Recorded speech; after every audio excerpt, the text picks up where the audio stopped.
I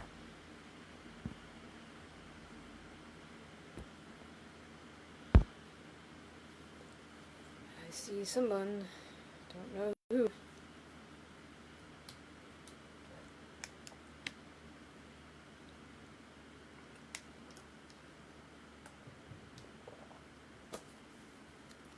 Kem Cho to you too.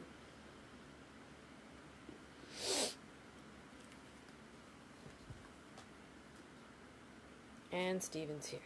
So we can start. Alright.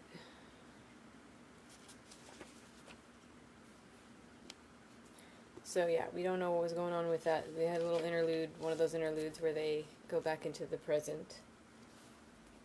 And there was a interesting little moment with Chronicler and Quoth and Bast, and he has a mysterious box.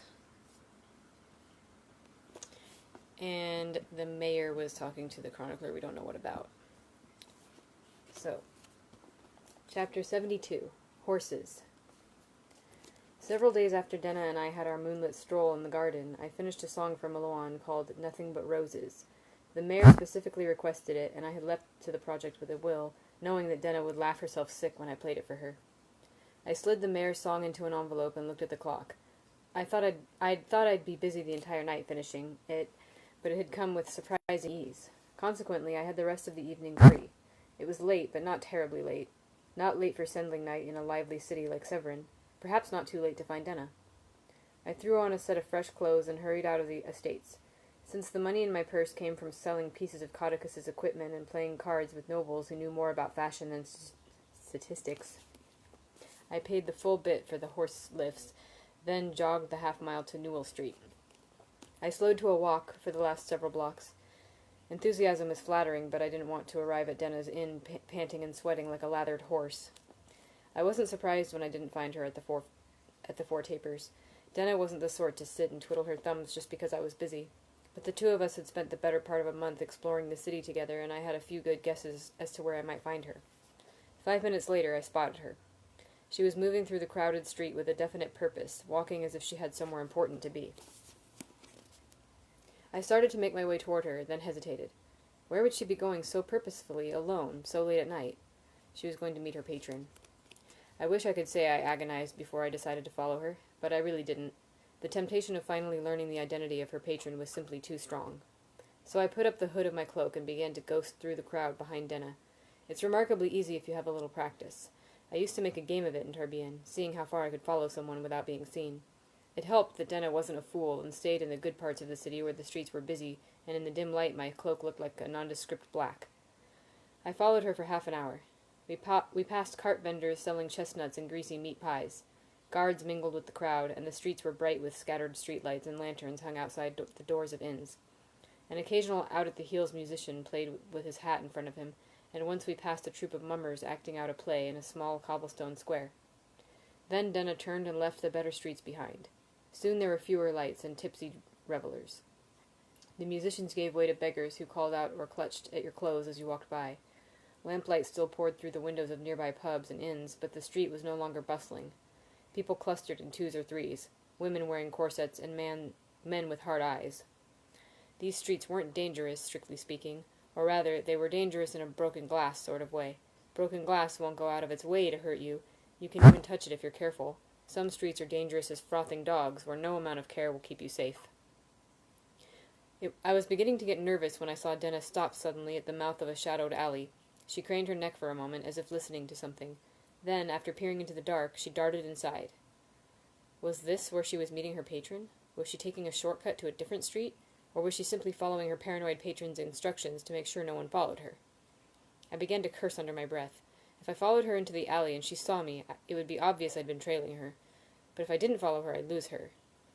And while this wasn't a truly dangerous part of the city, I didn't want to leave her walking alone so late at night. So I scanned the nearby buildings and spotted one fronted with crumbling fieldstone.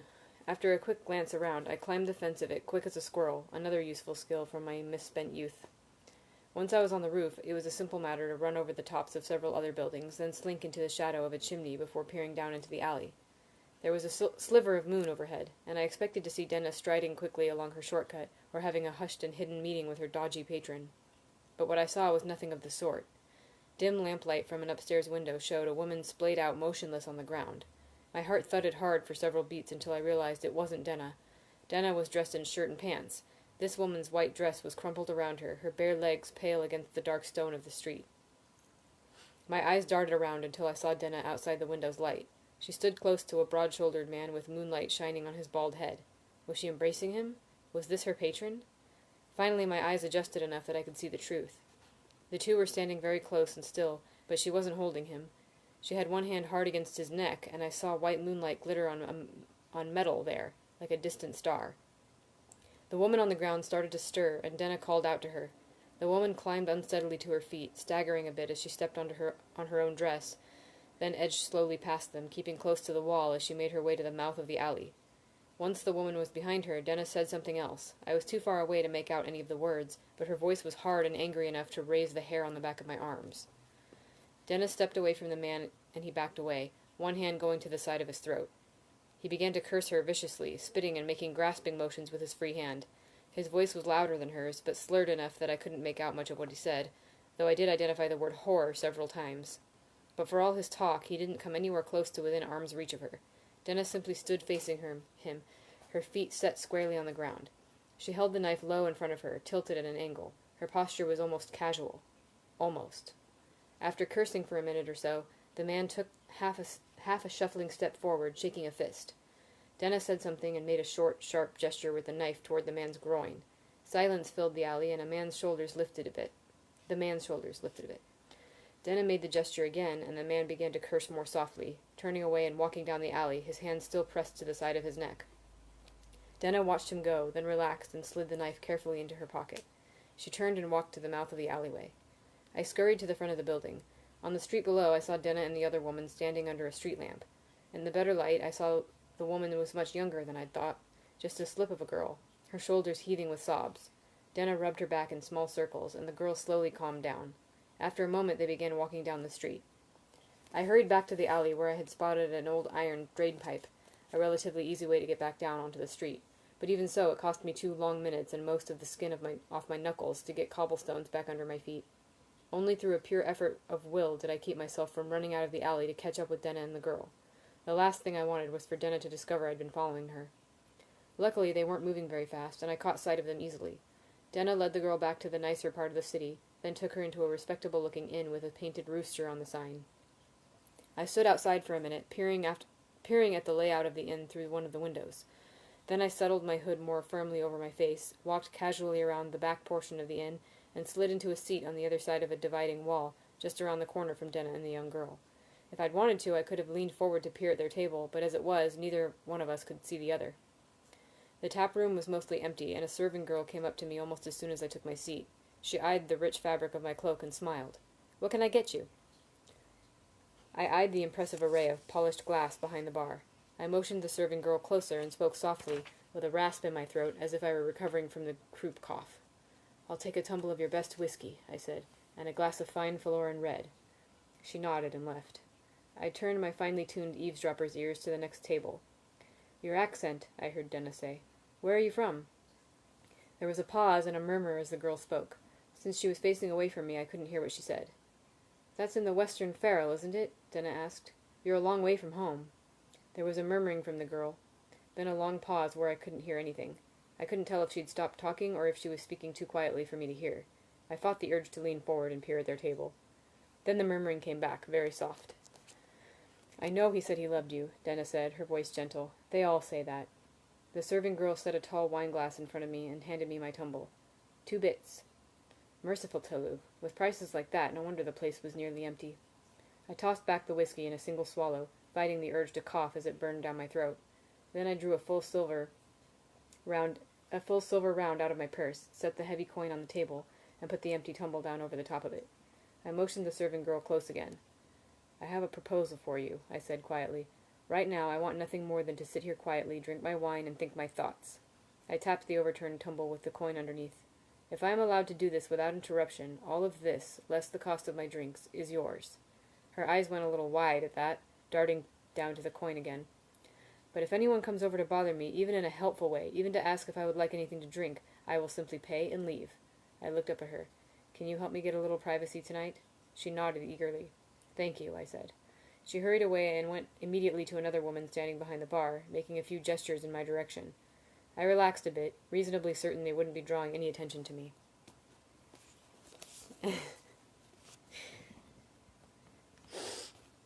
I sipped my wine and listened. What does your father do? Denna asked.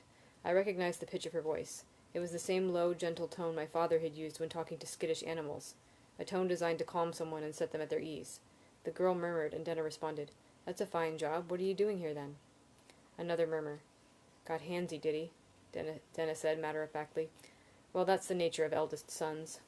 The girl spoke up again, this time with some fire in her voice, though I still couldn't make out any of the words. I buffed the surface of my wine glass a little with the edge of my cloak, then tipped it out and away from me a bit. The wine was so deep a red that it was almost black. It made the side of the glass act like a mirror. Not a wonderful mirror, but I could see tiny shapes at the table around the corner. I heard Denna sigh, cutting off the low murmur of the girl's voice. Let me guess, Denna said, sounding exasperated. You stole the silver, or something similar, then ran off to the city. The small reflection of the girl just sat there. But it wasn't like you thought it would be, was it? Denna said, more gently this time. I could see the girl's shoulders begin to shake and heard a series of faint, heartbreaking sobs. I looked away from the wine glass and set it back on the table. Here. There was the sound of a glass being knocked onto the table. Drink that, Denna said. It will help a bit. Not a lot, but a bit. The sobbing stopped. The girl gave a surprised cough, choking a little. You poor silly thing, Denna said softly. Meeting you is worse than looking in a mirror. For the first time, the girl spoke loudly enough for me to hear her. I thought, if he's going to take me anyway and get it for free, I might as well go somewhere where I can pick and choose and get paid for it. Her voice trailed off until I couldn't make out any words, leaving only the low rise and fall of her muffled voice. The Tenpenny King? Denna interrupted incredulously, her tone more venomous than anything I'd ever heard from her before. Kist and Crail, I hate that goddamn play. Madigan fairy story trash. The world doesn't work like that. But, the girl began. Denna cut her off. There's no young prince out there, dressed in rags and waiting to save you. Even if there were, where would you be? You'd be like a dog he'd found in the gutter. He'd own you. After he took you home, who would save you from him? A piece of silence. The girl coughed again, but only a little. So what are we going to do with you? Denna said. The girl sniffed and said something. If you could take care of yourself, we wouldn't be sitting here, Denna said. I murmur. It's an option, Denna said. They'll take half of what you make, but that's better than getting nothing and having your throat slit on top of it. I'm guessing you figured that out yourself tonight. There was the sound of cloth on cloth. I tipped my wineglass to get a look, but all I saw was Denna making some indistinct motion. Let's see what we have here, she said. Then there came the familiar clatter of coins on the table. The girl made an odd murmur. No, I'm not, Denna said. It's not so much when it's all your money in the world. You should know by now how expensive it is to make your own way in the city. A murmur that rose at the end. A question. I heard Denna draw a breath, then let it out again, slowly. Because someone helped me once when I needed it, she said. And because if you don't get some help, you'll be dead in a span of days. Take it from someone who's made her own share of bad decisions. There was the sound of coins sliding on the table. Okay, Denna said. First option. We get you apprenticed up. You're a little old, and it will cost, but we could do it. Nothing fancy, weaving, cobbling. They'll work you hard, but you'd have your room and board, and you'd learn a trade. A questioning murmur. With your accent? Denna asked archly. Can you curl a lady's hair, paint her face, mend her dress, tat lace? A pause. No, you don't have the training to be a maidservant, and I wouldn't know who to bribe. The sound of coins being gathered together. Option 2, Denna said. We get you a room until that bruise is gone. Coins sliding. Then buy you a seat on a coach back home. More coins. You've been gone a month. That's the perfect amount of time for some serious worry to set in. When you come home, they'll just be happy you're alive. Murmur. Tell them whatever you like, Denna said. But if you've got half a brain in your head, you'll make it sensible. Nobody's going to believe you met some prince who sent you home. A murmur so soft I could hardly hear it. Of course it will be hard, you silly little bint, Denna said sharply. They'll hold it over your head for the rest of your life. Folk will whisper when you walk by on the street. It will be hard to find a husband. You'll lose friends. But that's the price you'll have to pay if you want to have anything like your normal life back again. The coins clinked as they were gathered together again. Third option. If you're certain you want to make a go of whoring, we can arrange it so you don't end up dead in a ditch. You've got a nice face, but you'll need proper clothes. Coins sliding. And someone to teach you manners. More coins. And someone else to get rid of that accent of yours. Coins again. Murmur. Because it's the only sensible way to do it, Denna said flatly. Another murmur. Denna gave a tight, irritated sigh. Okay, your father's stable master, right? Think about the different horses the Baron owns. Plow horses, carriage horses, hunting horses. Excited murmur. Exactly, Denna said. So if you had to pick, what sort of horse would you want to be? A plow horse works hard, but does it get the best stall, the best feed? Murmur. That's right, that goes to the fancy horses. They get petted and fed, and only have to work when there's a parade or someone goes hunting. Denna continued. So if you're going to be a whore, you do it smart. You don't want to be some dockside drab. You want to be a duchess. You want men to court you, send you gifts. Murmur. Yes, gifts. If they pay, they'll feel like they own you. You saw how that turned out tonight. You can keep your accent and that low bodice and have sailors paw you for halfpenny a throw. Or you can learn some manners, get your hair done, and start entertaining gentlemen callers.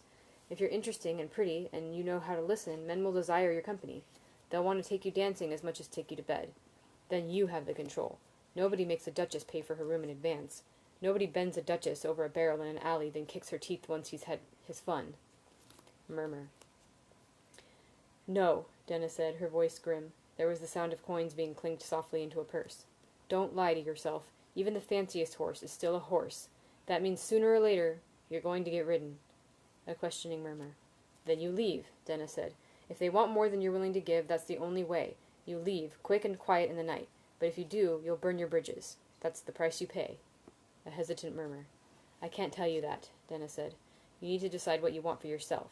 You want to go home? There's a price. You want control over your life? There's a price.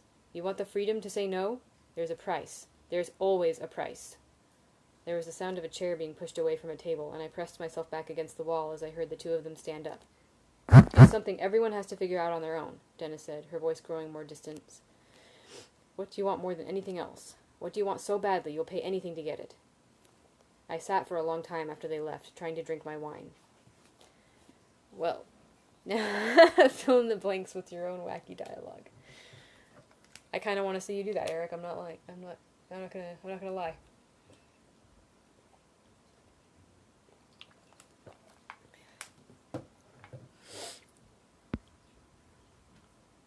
How to be a whore 101.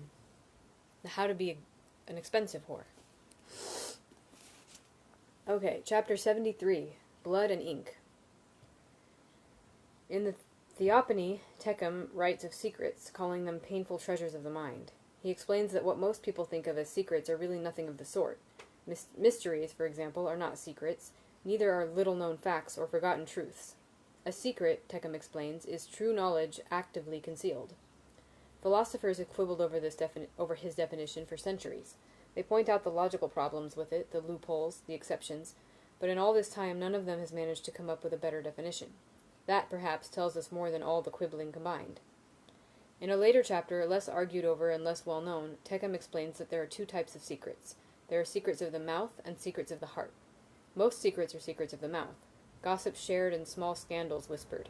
These secrets long to be let loose upon the world. A secret of the mouth is like a stone in your boot. At first you're barely aware of it. Then it grows irritating, then intolerable. Secrets of the mouth grow larger the longer you keep them in, swelling until they press against your lips. They fight to be let free. Secrets of the heart are different. They are private and painful, and we want nothing more than to hide them from the world. They do not swell and press against the mouth. They live in the heart, and the longer they are kept, the heavier they become. Tecum claims it is better to have a mouthful of poison than a secret of the heart. Any fool will spit out poison, he says, but we hoard these painful treasures. We swallow hard against them every day, forcing them deep inside us. There they sit, growing heavier, festering. Given enough time, they cannot help but crush the heart that holds them. Modern philosophers scorn Tecum, but they are vultures picking at the bones of a giant. Quibble all you like. Tecum understood the shape of the world. The day after I'd followed Denna through the city, she'd sent me a note, and I met her outside the Four Tapers. We'd met there dozens of times in the last several span, but today something was different. Today Denna wore a long, elegant dress, not layered and high-necked in the current fashion, but close-fitting and open at the throat. It was a deep blue, and when she took a step, I could glimpse a long stretch of her bare leg beneath. Her harp case leaned against the wall behind her, and she had an expectant look in her eye. Her dark hair was lustrous in the sunlight. unadorned except for 3 narrow braids tied with a blue string. She was barefoot, and her feet were grass-stained. She smiled. "It's done," she said, excitement thrumming through her voice like distant thunder. "Done enough to play you a piece at any rate. Would you like to hear it?" I caught a bit of well-hidden shyness in her voice. As we were both working for patrons who valued their privacy, Denna and I didn't often discuss our work. We compared our ink-stained fingers and bemoaned our difficulties, but only in vague ways. "I'd like nothing better than to hear it," I said as Denna picked up her harp case and started down the street. I fell into step beside her. "But won't your patron mind?" Denna gave a too-casual shrug. "He says he wants my first song to be something that men will sing for 100 years, so I doubt he'll want me to keep it bottled up forever." She gave me a sideways look. "We'll go somewhere private and I'll let you hear. So long as you don't go shouting it from rooftops, I should be safe." We started walking to the western gate by unspoken agreement. "I'd have brought my lute," I said, "but I finally found a luthier I trust. I'm having that loose peg mended." "You'll serve me best as audience today," she said. "Sit wrapped in admiration as I play. Tomorrow I'll watch you, all dewy-eyed with wonder. I'll marvel at your skill and wit and charm." She moved her harp to her other shoulder and grinned at me. "Provided you aren't having them mended at the shop." "I'm always up for a duet," I suggested. "Harp and lute is rare, but not unheard of." "That's delicately phrased." She glanced sideways at me. "I'll think on it." As I had a dozen times before, I fought the urge to tell her I'd reclaimed her ring from Ambrose. I wanted to tell her the story of it, mistakes and all, but I was fairly certain the romantic impact of my gesture would be dismissed by the end of the story, where I'd effectively pawned the ring before I left Imra. Better to keep it a secret for now, I thought, and surprise her with the ring itself. "So what would you think," I asked, "of having Mayor Alvaron for your patron?" Dennis stopped walking and turned to look at me. "What?" "I'm currently in his good graces," I said, "and he owes me a favor or two. I know you've been looking for a patron." "I have a patron," she said firmly. "One I've earned on my own." "You have half a patron," I protested. "Where's your writ of patronage? Your Master Ash might be able to give you some financial support, but the more important half of a patron is their name. It's like armor. It's like a key that opens—" "I know how patronage works," Dennis said, cutting me off. "Then you know yours is short-changing you," I said. "If the mayor had been your patron when things went wrong at that wedding, no one in that shabby little town would have dared to raise their voice to you, let alone their hand. Even from 1,000 miles away, the mayor's name would have protected you. He would have kept you safe." "A patron can offer more than a name and money," Dennis said with an edge to her voice. "I'm fine without the shelter of a title, and honestly I'd be irritated if some man wanted to dress me in his colors. My patron gives me other things. He knows things I need to know." She gave me an irritated look as she flicked her hair over her shoulder. "I've told you all this before. I'm content with him for now." "Why not have both?" I suggested. "The mayor in public and your Master Ash in secret. Surely he couldn't object to that. Alvaron could probably even look into this other fellow for you. Make sure he's not trying to win you with false—" Denna gave me a horrified look. "No! God, no!" She turned to me, her expression earnest. "Promise me you won't try to find out anything about him. It could ruin everything. You're the only one I've told in all the wide world, but he'd be furious if he knew I'd mentioned him to anyone." I felt a bizarre glow of pride at this.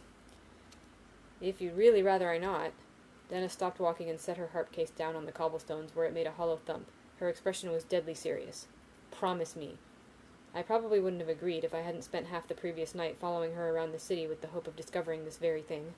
But I had. Then I'd eavesdropped on her too, so today I was practically sweating with guilt. "I promise," I said. When her anxious look didn't evaporate, I added, "Don't you trust me? I'll swear it if that will set your mind at ease." "What would you swear it on?" she asked, beginning to smile again. "What's important enough that it will hold you to your word?" "My name and my power," I said. "You are many things," she said dryly, "but you are not Taborlin the Great." "My good right hand?" I suggested. "Only one hand?" she asked, playfulness creeping back into her tone. She reached out and took both of my hands in her own, turning them over and making a show of inspecting them closely. "I like the left one better," she decided. "Swear by that one." "My good left hand?" I asked dubiously. "Fine," she said. "The right. You're such a traditionalist." "I swear I won't attempt to uncover your patron," I said bitterly. "I swear it on my name and my power. I swear it by my good left hand. I swear it by the ever-moving moon." Denna peered at me closely, as if she wasn't sure if I was mocking her. "Fine," she said with a shrug, picking up her harp. "Consider me reassured." We started walking again, moving through the western gates and into the countryside. The silence between us stretched, starting to grow uncomfortable. Worried things would grow awkward, I said the first thing that came to mind. "So, are there any new men in your life?" Denna chuckled low in her throat. Now you sound like Master Ash. He's always asking after them. He doesn't think any of my suitors are good enough for me. I couldn't agree more, but decided it wouldn't be prudent to say so. And what does he think of me? What? She asked, confused. Oh, he doesn't know about you, she said. Why would he? I tried to give a nonchalant shrug, but I couldn't have been very convincing as she burst out laughing. Poor Kvothe. I'm teasing you. I only tell him about the ones that come prowling around, panting and sniffing like dogs. You're not like them. You've always been different. I've always prided myself on my lack of panting and sniffing. Denna turned her shoulder and let her swinging heart bump me playfully. You know what I mean. They come and go with little gain or loss. You are the gold behind the window-blown dross. Master Ash might think he has a right to know about my personal affairs, my comings and goings. She scowled a bit. But he doesn't. I'm willing to concede some of that, for now. She reached out and took hold of my upper arm possessively. But you are not part of the bargain, she said, her voice almost fierce. You are mine. Mine alone. I don't intend to share you. Yeah, that's... I can see why that would make you think of that. Of, Pokemon. What other Ash is there, really? It's like the first thing that comes to mind. Even for me, and didn't even watch Pokemon that much. The momentary tension passed, and we walked the wide west road away from Severin, laughing and talking of small things. Half a mile past the city's last inn was a quiet patch of trees with a single tall gray stone nestled in its center. We had found it while searching for wild strawberries, and it had become one of our favorite places to escape the noise and stink of the city. Denna sat at the base of the gray stone and put her back against it. Then she brought her harp out of its case and pulled it close to her chest, causing her dress to gather and expose a scandalous amount of leg. She arched an eyebrow at me and smirked as if she knew exactly what I was thinking. Nice harp, I said casually. She snorted indelicately. I sat where I was, sprawling comfortably on the long, cool grass. I tugged a few strands of it out of the ground and idly began to twist them together into a braid.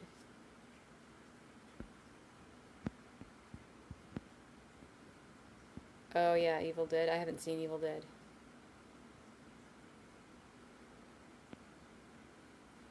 That's a good, not couples cosplay, but, a good pairing of Ash from Pokemon and Ash from Evil Dead. That's cute. Honestly, I was nervous. While we had spent a great deal of time together over the last month, I'd never heard Denna play anything of her own creation. We had sung together, and I knew she had a voice like honey on warm bread. I knew her fingers were sure, and she had a musician's timing. But writing a song isn't the same as playing one. What if hers wasn't any good? What would I say? Denna spread her fingers to the strings. She's gonna be good.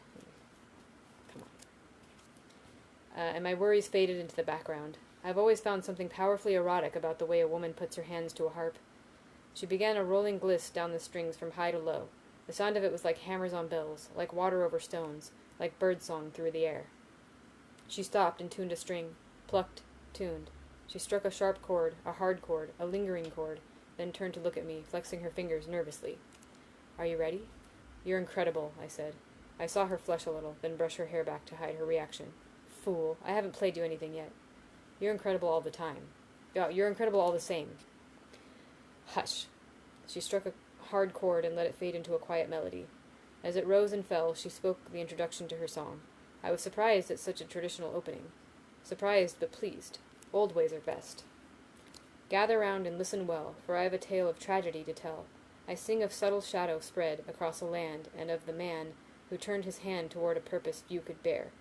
Fair Lanra, stripped of wife, of life, of pride, still never from his purpose swayed, who fought the tide and fell and was betrayed. At first it was her voice that caught my breath. Then it was the music. But before 10 lines had passed, her lips... Oh, there was no comma there. Before 10 lines had passed her lips, I was stunned for different reasons. She sang the story of Mir Tyrinnial's fall. Sorry about that. Of Lanra's betrayal. It was the story I had heard from Scarpi in Tarbean. But Denna's version was different. In her song, Lanra was painted in tragic tones, a hero wrongly used. Solito's words were cruel and biting. Mir Tyrinnial a warren that was better for the purifying fire. Lanra was no traitor, but a fallen hero. So much depends upon where you stop a story, and hers ended where Lanra was cursed by Solitos. It was the perfect ending for a tragedy. In her story, Lanra was wronged, misunderstood. Salidos was a tyrant, an insane monster who tore out his own eye in fury at Lanra's clever trickery. It was dreadfully, painfully wrong. Despite this, it had the first glimmers of beauty in it. To it. The chords well chosen, the rhyme subtle and strong. The song was very fresh, and there were rough patches aplenty, but I could feel the shape of it. I saw what it could become. It would turn men's minds. They would sing it for 100 years. You've probably heard it, in fact. Most folk have. She ended up calling it The Song of Seven Sorrows. Yes, Denna composed it, and I was the first person to hear it played entire. As the last notes faded in the air, Denna lowered her hands, unwilling to meet my eye. I sat, still and silent, on the grass. For this to make sense, you need to understand something every musician knows. Singing a new song is a nervous thing. More than that, it's terrifying. It's like undressing for the first time in front of a new lover. It's a delicate moment. I needed to say something. A compliment, a comment, a joke, a lie. Anything was better than silence. But I couldn't have been more stunned if she had written a hymn praising the Duke of Gibeah. The shock was simply too much for me. I felt raw as reused parchment, as if every note of her song had been another flick of a knife, scraping until I was entirely blank and wordless. I looked down dumbly at my hands. They still held the half-formed circle of green grass I'd been weaving when the song began. It was a broad, flat plate already beginning to curve into the shape of a ring. Still looking down, I heard the rustle of Denna's skirts as she moved. I needed to say something. I'd already waited too long. There was too much silence in the air. The city's name wasn't Meritinil, I said, without looking up. It was not the worst thing I could have said, but it wasn't the right thing to say. There was a pause. What? Not Meritinil, I repeated. The city Lanra burned was Mir Terinial. Sorry to tell you that. Changing a name is hard work. It will wreck the meter in a third of your verses. I was surprised at how quiet my voice was, how flat and dead it sounded in my own ears. I heard her draw a surprised breath. You've heard the story before? I looked up at Denna, her expression excited. I nodded, still feeling oddly blank, empty, hollow as a dried gourd. What made you pick this for a song? I asked her. It wasn't the right thing to say either. I can't help but feel that if I'd said the right thing at that moment, everything would have turned out differently. But even now, after years of thinking, I can't imagine what I could have said that might have made things right. Her excitement faded slightly. I found a version of it in an old book when I was doing genealogical research for my patron, she said. Hardly anyone remembers it, so it's perfect for a song. It's not like the world needs another story about Orin Velsitter. I'll never make my mark repeating what other musicians have already hashed over 100 times before. Denna gave me a curious look. I thought I was going to be able to surprise you with something new. I never would have guessed you'd heard of Lanra. I heard it years ago, I said numbly, from an old storyteller in Tarbean. If I had half your luck, Denna shook her head in dismay. I had to piece it together out of 100 little scraps. She made a conciliatory gesture. Me and my patron, I should say. He's helped. Your patron, I said. I felt a spark of emotion when she mentioned him. Hollow as I was, it was surprising how quickly the bitterness spread through my gut, as if someone had kindled a fire inside me. Denna nodded. He fancies himself a bit of a historian, she said. I think he's angling for a court appointment. He wouldn't be the first to ingratiate himself by shining a light on someone's long-lost heroic ancestor. Or maybe he's trying to invent a heroic ancestor for himself. That would explain the research we've been doing in old genealogies. She hesitated for a moment, biting her lips. The truth is, she said, as if confessing something, I half suspect the song is for Alvaron himself. Master Ash has implied he's had dealings with the mayor. She gave a mischievous grin. Who knows? Running in the circles you do, you might have already met my patron and not even known it. My mind flickered over the hundreds of nobles and courtiers I'd met in passing over the last month, but it was hard to focus on their faces. The fire in my gut was spreading until my whole chest was full of it. But enough of this, Denna said, waving her hands impatiently. She pushed her harp away and folded her legs to sit cross-legged on the grass. You're teasing me. What did you think of it? I looked down at my hands and idly fingered the flat braid of green... Oh my god. See, I want to say blade of grass, but it's braid of grass, and it's messing my brain up. Sorry. Wait, okay, where is it?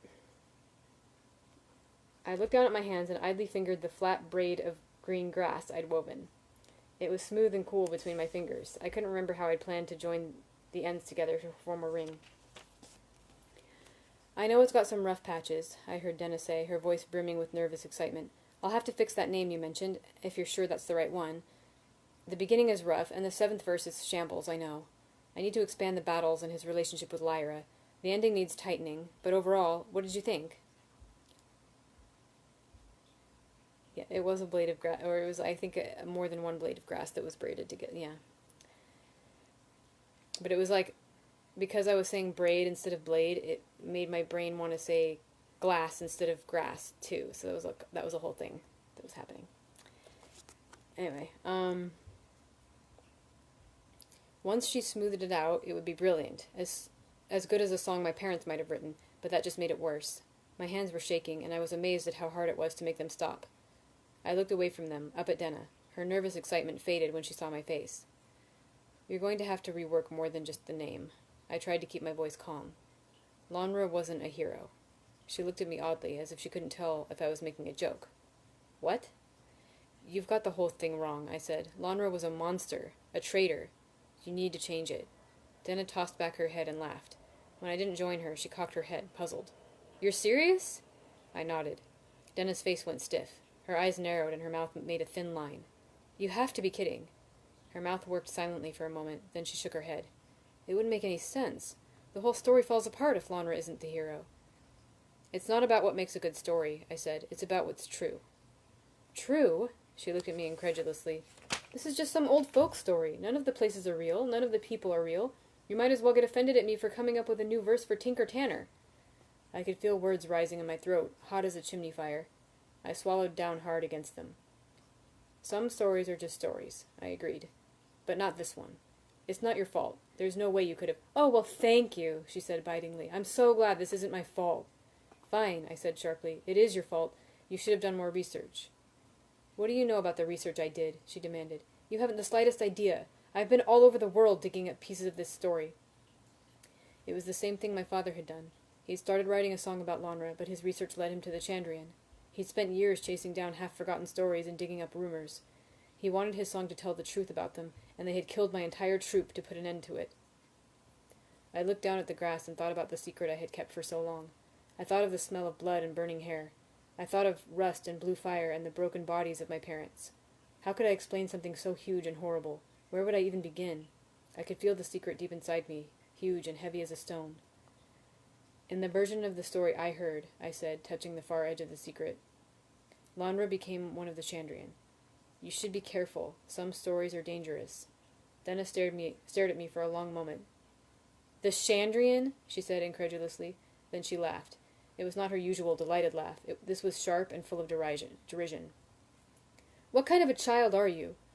I knew exactly how childish it made me sound. I felt myself flush hot with embarrassment, my whole body suddenly prickling with sweat. I opened my mouth to speak, and it felt like cracking open the door of a furnace. I'm like a child? I spat. What do you know about anything, you stupid... I almost bit off the end of my tongue to keep from shouting the word whore. You think you know everything, don't you? She demanded. You've been to the university, so you think the rest of us are... Quit looking for excuses to be upset, and listen to me, I snapped. The words poured out of me like molten iron. You're having a snit like a spoiled little girl. Don't you dare, she jabbed a finger at me. Don't talk to me like I'm some sort of witless farm girl. I know things they don't teach you at your precious university. Secret things. I'm not an idiot. You're acting like an idiot. I shouted so loudly the words hurt my throat. You won't shut up long enough to listen to me. I'm trying to help you. Denna sat in the center of a chilly silence. Her eyes were hard and flat. That's what it's all about, isn't it? She said coldly. Her fingers moved in her hair, every flick of her fingers stiff with irritation. She untied her braids, smoothed them out, then absent-mindedly retied them in a different pattern. You hate that I won't take your help. You can't stand that I won't let you fix every little thing in my life. Is that it? Well, maybe someone needs to fix your life, I snapped. You've made a fair mess of it so far, haven't you? She continued to sit very still, her eyes furious. What makes you think you know anything about my life? I know you're so afraid of anyone getting close that you can't stay in the same bed 4 days in a row, I said, hardly knowing what I was saying anymore. Angry words poured out of me like blood from a wound. I know you live your whole life burning bridges behind you. I know you solve your problems by running. What makes you think your advice is worth one thin sliver of a dam anyway? Denna burst out. Half a year ago you had 1 foot in the gutter, hair all shaggy and only 3 raggedy shirts. There isn't a noble in 100 miles of Imra that would piss on you if you were on fire. You had to run 1,000 miles to have a chance of a patron. My face burned with shame at her mention of my 3 shirts, and I felt my temper flare hot again. "You're right, of course," I said scathingly. "You're much better off. I'm sure your patron would be perfectly happy to piss on you." "Now we get to the heart of it," she said, throwing her hands up in the air. "You don't like my patron because you could get me a better one. You don't like my song because it's different from the one you know." She reached for her harp case, her movements stiff and angry. "You're just like all the rest." "I'm trying to help you. You're trying to fix me," Denna said crisply as she put away her harp. "You're trying to buy me, to arrange my life. You want to keep me like I'm your pet, like I'm your faithful dog." "I'd never think of you as a dog," I said, giving her a bright and brittle smile. "A dog knows how to listen. A dog has sense enough not to bite a hand that's trying to help." Our conversation spiraled downward from there.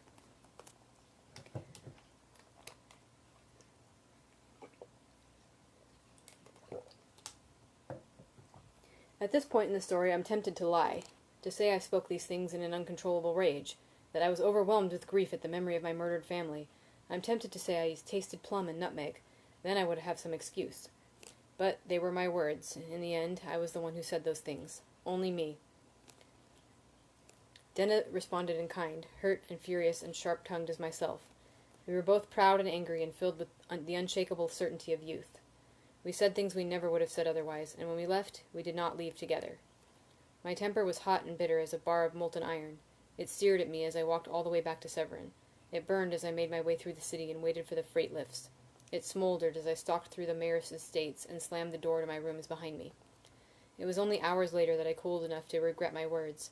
I thought of what I might have said to Denna. I thought of telling her how my troop was killed, about the Chandrian. I decided I would write her a letter. I would explain it all, no matter how foolish or unbelievable it seemed. I brought out pen and ink and laid a sheet of fine white paper on the writing desk. I dipped the pen and tried to think of where could begin. My parents had been killed when I was 11. It was an event so huge and horrifying it had driven me nearly mad. In the years since, I had never told a soul of those events. I had never so much as whispered them in an empty room. It was a secret I had clutched so tightly for so long that when I dared to think of it, it lay so heavy in my chest that I could barely breathe. I dipped the pen again, but no words came. I opened a bottle of wine, thinking it might loosen the secret inside of me. Give me some finger hold I could use to pry it up. I drank until the room spun and the nib of the pen was crusted with dry ink. Hours later, the blank sheet still stared at me, and I beat my fist against the desk in fury and frustration, striking it so hard my hand bled. That is how heavy a secret can become. It can make blood flow easier than ink. What a chapter that was.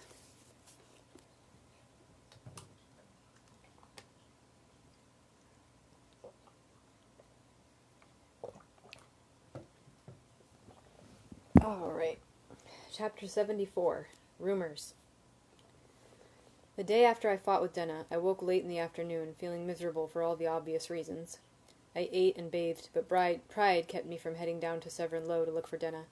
I sent a ring to Braden, but the runner returned with the news that he was still away from the estate.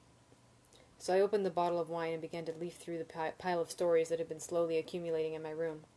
The majority of these were scandalous, spiteful things, but their petty meanness suited my mood and helped distract me from my own misery.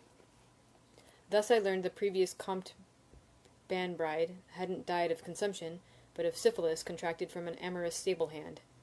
Lord Veston was addicted to Denner resin, and money intended for the maintenance of the King's Road was paying for his habit. Baron Jacques had paid several officials to avoid scandal when his youngest daughter was discovered in a brothel. There were 2 versions of that story, one where she was selling and another where she was buying. I filed that information away for future use. I had started a second bottle of wine by the time I read that young Natalia Lackless had run away with a troupe of traveling performers. Her parents had disowned her, of course, leaving Meloan the only heir to the Lackless lands. That explained Meloan's hatred of the Rue, and made me doubly glad I hadn't made my edema blood public here in Severin. There were 3 separate stories of how the Duke of Cormacant flew into rages while in his cups, beating whoever happened to be nearby, including his wife, his son, and several dinner guests. There was a brief speculative account of how the king and queen had held depraved orgies in their private gardens, hidden from the eyes of the royal court. Even Braden made an appearance. He was said to conduct pagan rituals in the secluded woods outside his northern estates. They were described with such extravagant and meticulous detail that I wondered if they weren't copied directly from the pages of some old Alturan romance. I read well into the evening, and was only halfway through the stack of stories when I finished the bottle of wine. I was just about to send a runner for another, when I heard the soft hush of air from the other room that announced Alvaron's entrance into my chambers through his secret passage. I pretended to look surprised when he entered the room. "Good afternoon, Your Grace," I said as I came to my feet. "Sit, if you wish," he said shortly. I remained standing out of deference, as I'd learned it was better to err on the side of formality with the mayor. "How are things progressing with your lady?" I asked. From Stape's excited gossip, I knew matters were rapidly coming to a close. "We pledged a formal troth today," he said distractedly. "Signed papers and all. It's done." "If you'll forgive me for saying so, Your Grace, you don't seem very pleased." He gave a sour smile. "I suppose you've heard about the trouble on the roads of late." "Only rumors, Your Grace." He snorted. "Rumors I have been trying to keep quiet. Someone has been waylaying my tax collectors on the North Road." That was serious. "Collectors, Your Grace?" I asked, stressing the plural. "How much have they managed to take?" The mayor gave me a stern look that let me know the impropriety of my question. "Enough. More than enough. This is the fourth I've had go missing. Over half my northern taxes taken by highwaymen." He gave me a serious look. "The Lackless lands are in the north, you know." "You think the Lacklesses are waylaying your collectors?" "Oh, the Lacklesses' lands are in the north, you know." I should have said it that way. He gave me a stunned look. "What? No, it's bandits in the Eld." I blushed a little in embarrassment. "Have you sent out patrols, Your Grace?" "Of course I've sent out patrols," he snapped. "I've sent a dozen. They haven't found so much as a campfire." He paused and looked at me. "I suspect someone in my guard is in league with them." His expression was grave. "I assume Your Grace has given your collectors escorts?" "2 apiece," he said. "Do you know how much it costs to replace a dozen guardsmen? Armor, weapons, horses?" He sighed. "On top of it all, only part of the stolen taxes are mine, the rest belong to the king." I nodded in understanding. "I don't imagine he's very pleased." Alvaron waved a hand dismissively. "Oh, Roderick will have his money regardless. He holds me personally responsible for his tith." There's a lot of words I don't know in this book.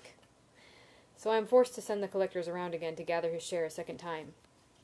"I don't imagine that sits very well with most people," I said. "It does not." He sat in an overstuffed chair and rubbed his face tiredly. "I am at my wits' end over the matter. How will it look to Meloan if I cannot keep my own roads safe?" I took a seat as well, facing him.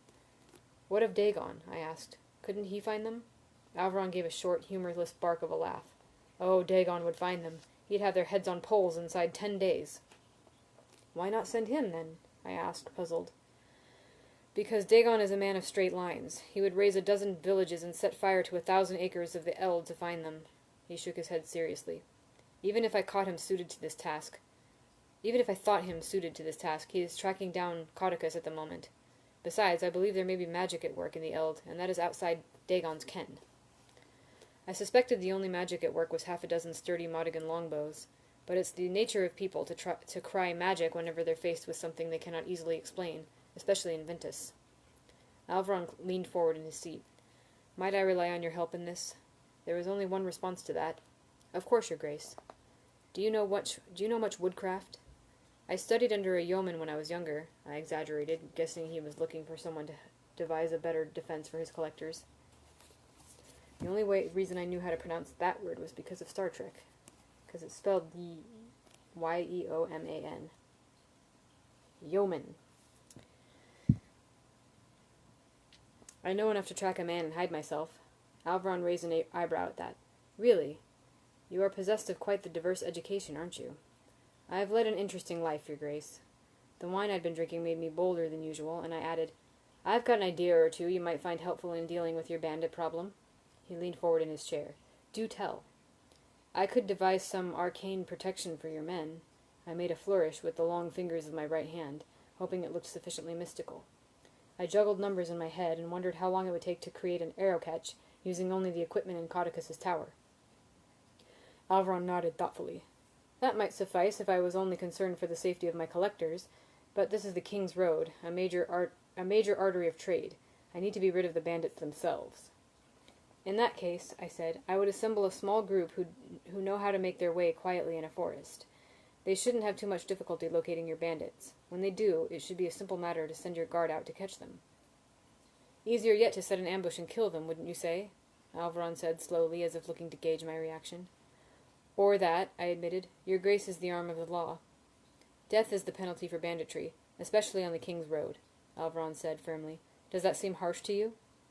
Not in the least, I said, looking him squarely in the eye. Safe roads are the bones of civilization. Alvaron surprised me with a sudden smile. Your plan is the very image of my own. I have gathered a handful of mercenaries to do just as you've suggested.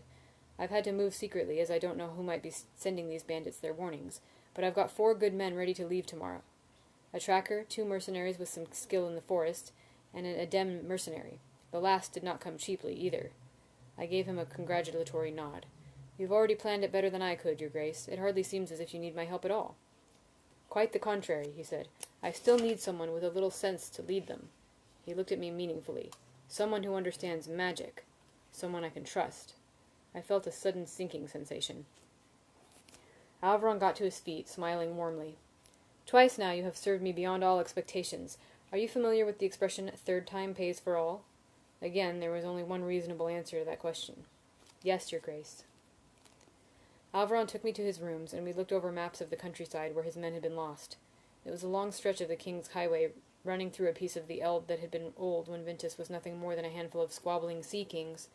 It was a little more than 80 miles away. We could be there in 4 days of hard walking. Stapes provided me with the new travel sack, and I packed it as well as I was able. I took a few of the more practical clothes from my wardrobe, though they were still more suited for a ballroom than the road. I packed away a few items I'd quietly pilfered from Caudicus's lab over the last span, and gave Stapes a list of a few essential items I was lacking, and he produced them all more quickly than a grocer in a store. Finally, at the hour when all but the most desperate and dishonest persons are abed, Alvaron gave me a purse containing 100 silver bits. This is a messy way of handling it, Alvaron said. Normally I would give you a writ charging citations to provide you with assistance and aid. He sighed. But using something like that as you travel would be as good as blowing a trumpet announcing your arrival. I nodded. If they're clever enough to have a spy among your guard, it's safe to assume they have connections with the local populace as well, Your Grace. They might be the local populace, he said darkly.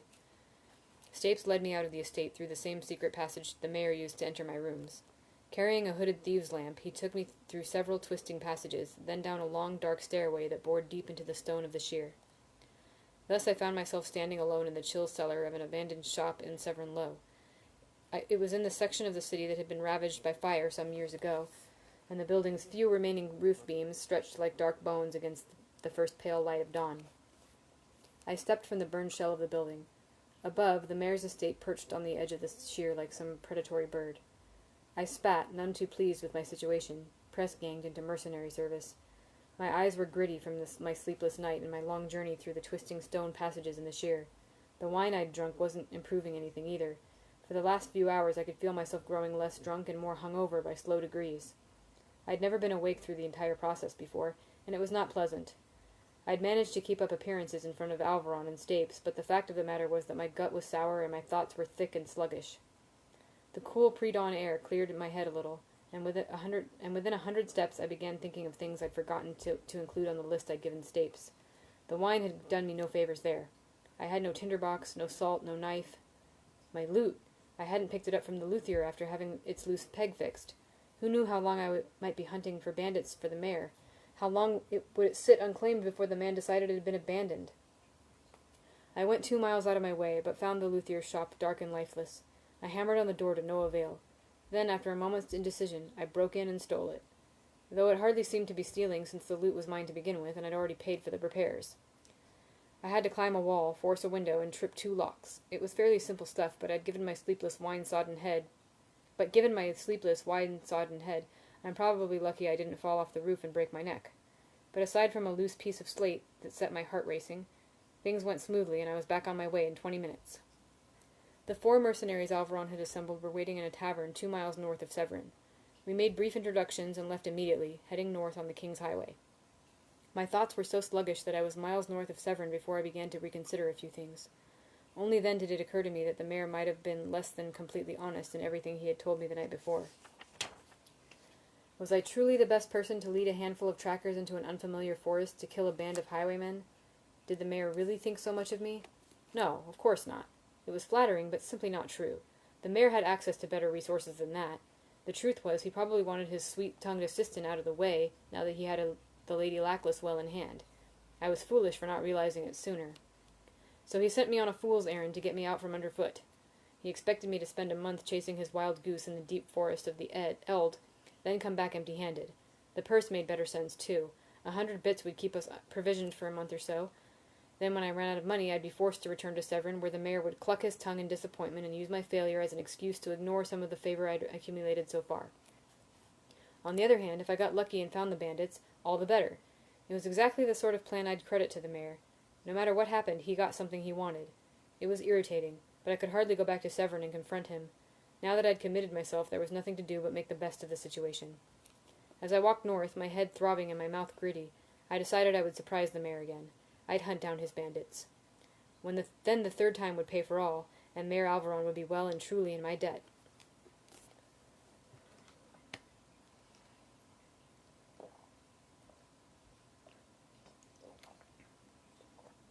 Yeah, I was thinking that too. That would be really funny if just all of it was made up.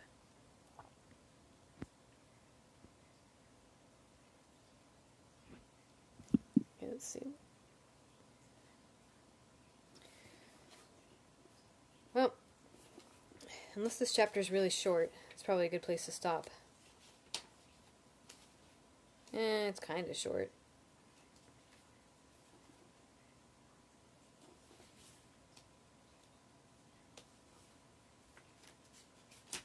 Now there's 2 really short chapters next. I don't know. I think it's been an hour though, so it's probably enough for now. And I'll have to double check what the next day is that you guys are both free. Maybe Sunday. I'll get back to you in the chat. But thanks for watching, and hope you have a good night.